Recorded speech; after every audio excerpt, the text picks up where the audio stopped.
Insolite situation que la nôtre. Assiégeants nous avons été, assiégés nous sommes. Kerboga s'installe tout juste sous les murs d'Antioche avec son impressionnante armée. Toute tentative de sortie serait suicidaire. Tous en rage, excepté Messire Bohémond.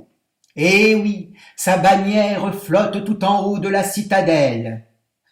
Antioche est dans ses bras, mais elle n'est pas complètement offerte. Alors, il travaille à organiser la défense de toute la ville. Il travaille tout le jour et la nuit jusqu'à épuisement complet des ventres creux rongés par la famine. Ce n'est ni l'optimisme, ni l'égoïsme, ni la cupidité de Messire Bohémond qui vont balayer ce noir horizon d'infidèles. Alors qui? Alors quoi? Pierre Barthélemy.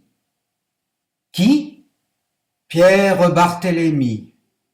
Un pauvre parmi les pauvres, un misérable parmi les traînes savates.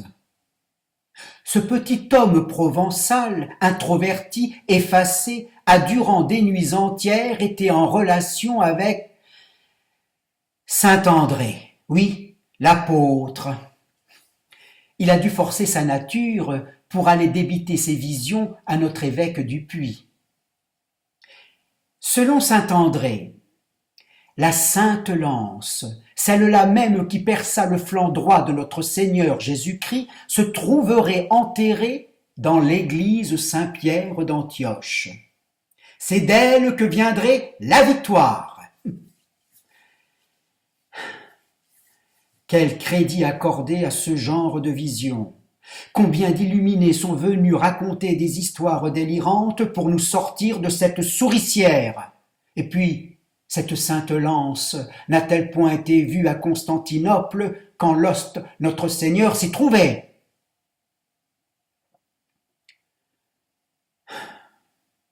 Notre évêque du Puy reste très sceptique. Par contre, il en est un qui consent aux recherches. Messire Raymond de Saint-Gilles. Un petit comité d'une douzaine d'hommes se rassemble à l'endroit désigné par l'apôtre. On creuse. Seul le bruit des coups de pioche perturbe la belle tranquillité de l'église Saint-Pierre d'Antioche. On creuse. Le trou se fait plus profond. On creuse. Les regards amusés et ironiques se croisent. On creuse. Le trou se fait plus profond. On creuse. Pour certains, chaque coup de pioche est lu très attentivement. On creuse. Le trou se fait plus profond. On creuse. Et si c'était inutile? On creuse. Le trou se fait plus profond. On creuse. Et si c'était vrai? On creuse. Le trou se fait plus profond. On creuse. Pierre Barthélemy plonge dans la fosse et interpelle notre Seigneur Jésus-Christ. On ne creuse plus. Des regards interrogatifs se mêlent à ceux frappés de paralysie. Il y a bien un morceau de ferraille. Oui, mais est-ce la sainte lance? C'est la pointe d'une lance. N'est-ce pas là suffisant? Oui, mais est-ce la fameuse sainte lance? Quelle importance? Peu importe!